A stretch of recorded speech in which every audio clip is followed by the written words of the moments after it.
Oi, pessoal! Eu sou a Luciana. Eu sou estudante do curso de Pedagogia da Universidade Federal de São João del Rei. E eu sou a Flávia, também estudante do curso de Pedagogia lá da UFSJ. Convidamos vocês, crianças, para organizarem um espaço de estudo na casa de vocês. Escolha um local que seja mais tranquilo, mais silencioso e leve também, junte os materiais que vocês vão precisar para essa aula. Um caderno, um lápis, caneta, borracha, demais materiais que vocês acharem necessário. Ah, mas não se esqueçam de uma garrafinha com água, não é mesmo, Flávia? E aí, crianças, já se organizaram? Bom, como nós participamos do programa Residência Pedagógica, nós temos algumas tarefinhas a cumprir. Uma delas é ajudar vocês, crianças do quinto ano, nas atividades que vocês devem fazer. Hoje nós vamos começar ajudando com o PET 2, semana 1, na matéria de ciências. Vamos lá? Hoje vamos falar especificamente sobre o ciclo hidrológico e os estados físicos da água. Então, crianças, o que lembram vocês a palavra ciclo e a palavra hidrológico? Bom, ciclo é tudo o que se repete, possuindo várias etapas e a cada nova fase ocorre uma transformação. Já na palavra hidrológico, a parte hidro significa água e a parte lógico significa estudo. Então, hidrológico significa um estudo das águas, mas é também o mesmo que dizer sobre a circulação e a distribuição da água em nosso planeta. Então, o ciclo hidrológico vai nos dizer sobre como a água se transforma em cada etapa, percorrendo e se distribuindo nas várias superfícies terrestres. Além disso, o ciclo da água é um processo reversível, ou seja, o produto inicial, que é a água líquida, ela passa por toda a transformação física e o produto final continua sendo a água líquida, ela volta para o estado líquido, diferente de ciclos ou processos irreversíveis. Por exemplo, quando fritamos um ovo, o produto final é o ovo frito, que possui uma cor, um cheiro e a consistência que é diferente do estado inicial, que é o ovo cru. O ciclo hidrológico é vital para todos os seres. Alguém sabe me dizer o porquê? Já perceberam que sem a água não iríamos sobreviver?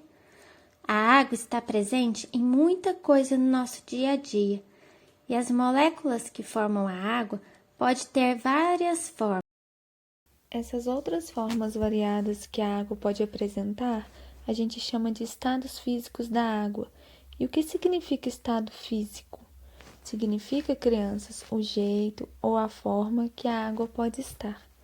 Ela pode ter 3 estados físicos, ou seja, 3 maneiras de existir, que é o estado sólido, o estado físico líquido e o estado físico gasoso.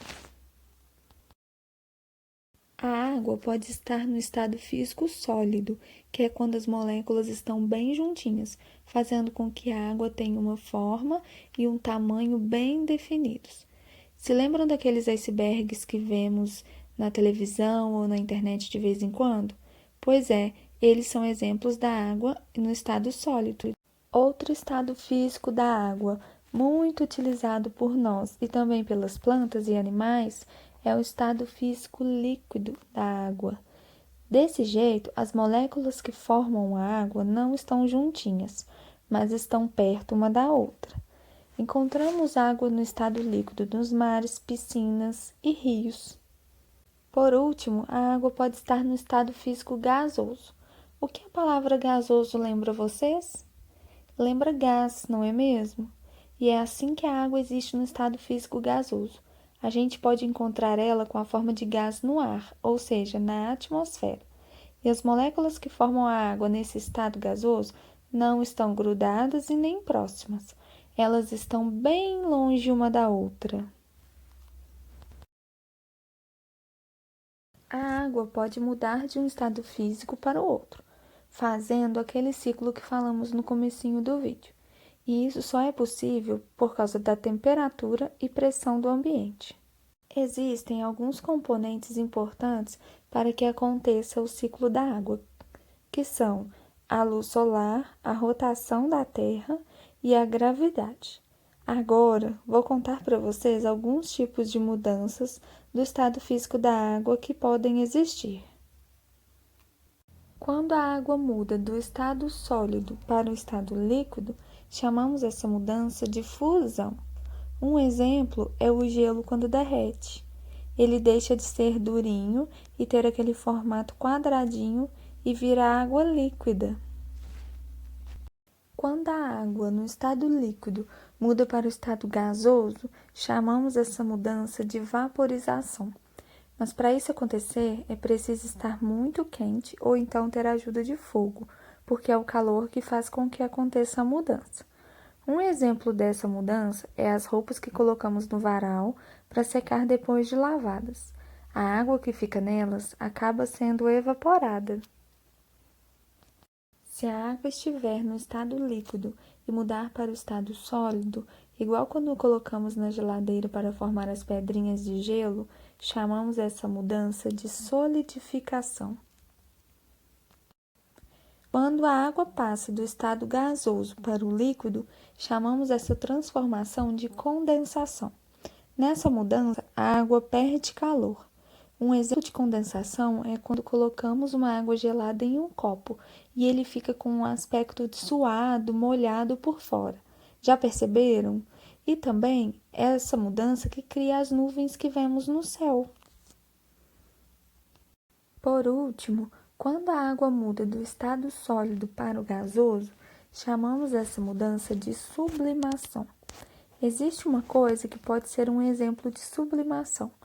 Vocês conhecem ou já ouviram falar de uma coisa chamada naftalina?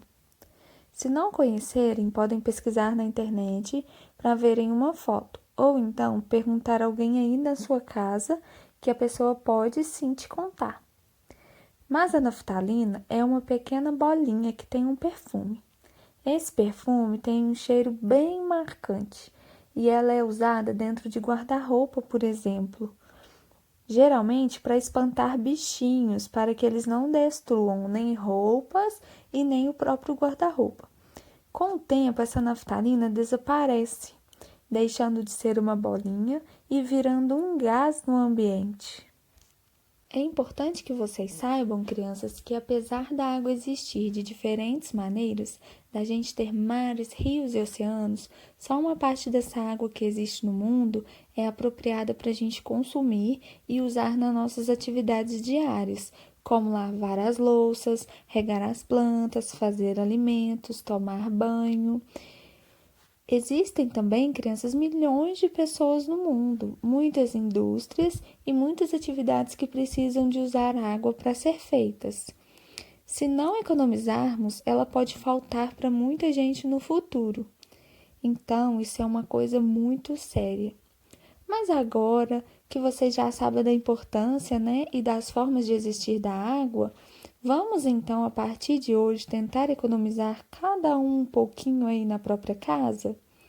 Junto, crianças, nós faremos um trabalho muito legal. Vamos rever? Olhem só esse esquema, ele vai nos ajudar muito a entender as mudanças dos estados físicos. Vamos iniciar pelo estado físico sólido, que está representado pelo gelo. O gelo, ao perder calor para o ambiente, ele começa a derreter, e esse derretimento é provocado pelo aquecimento e a pressão do ambiente. Então, é transformado do estado sólido para o estado líquido. Esse processo nós chamamos de fusão. Agora, quando a água está no estado líquido e passa para o estado gasoso, ocorre o processo de vaporização, que acontece a formação das nuvens. As nuvens são formadas pelo resfriamento do ar até a condensação da água. Condensação? Condensação é a água líquida que vira gás e retorna para o estado líquido, que podemos ver no processo da chuva. Já a liquefação é uma substância naturalmente gasosa, que é forçada a passar para o estado líquido, que é o inverso do processo de vaporização. Isso acontece muito para guardar gases, como por exemplo, é o gás do botijão de cozinha, o oxigênio dos cilindros de hospitais. Temos também a mudança do estado físico da água líquida para o estado sólido, que chamamos de solidificação. Nada mais é que a formação de gelo. Já a transformação física, que chamamos de sublimação, é a passagem do estado sólido para o gasoso, que é um processo mais direto, pois não precisamos passar pela fase líquida. Exemplo disso acontece na naftalina, que é o que a Flávia nos disse antes, não é mesmo, crianças? E por último, temos o processo que chamamos de ressublimação, que é a passagem do estado gasoso para o estado sólido. Isso acontece muito nas fuligens das chaminés, que é uma forma de carvão, essa fuligem. Pois o gás quente que sobe ao tocar nas paredes das chaminés, que são mais frias, forma-se essa fuligem. Então, sai de um estado o gás, o gasoso, e transforma-se no estado sólido, que são representados pela fuligem. Entenderam, crianças? Espero que sim. Agora, crianças, que tal a gente colocar a mão na massa e ver de pertinho alguns tipos de transformações que a água pode ter? Por exemplo, vamos pegar uma pedrinha de gelo e colocar em um pote e colocar no sol. A gente vai observar quanto tempo vai demorar para a pedrinha de gelo virar água líquida. Esse processo vai ser o de fusão. Depois, a gente vai pegar um pano, vai molhar bem molhadinho com água e colocar no varal. Aí, a gente vai ver quanto tempo vai levar para a roupa ficar totalmente seca. Esse processo vai ser o de vaporização. Depois, a gente vai pegar um pouquinho de água, colocar em uma vasilha e colocar no congelador. Nós vamos observar quanto tempo vai levar para essa água ficar durinha, igual um gelo mesmo, tá bom? Que tal? Vamos lá? Então, crianças, chegamos no final de mais uma aula. Espero que vocês tenham gostado e até a próxima. Tchau! Tchau, tchau, crianças. Até a próxima.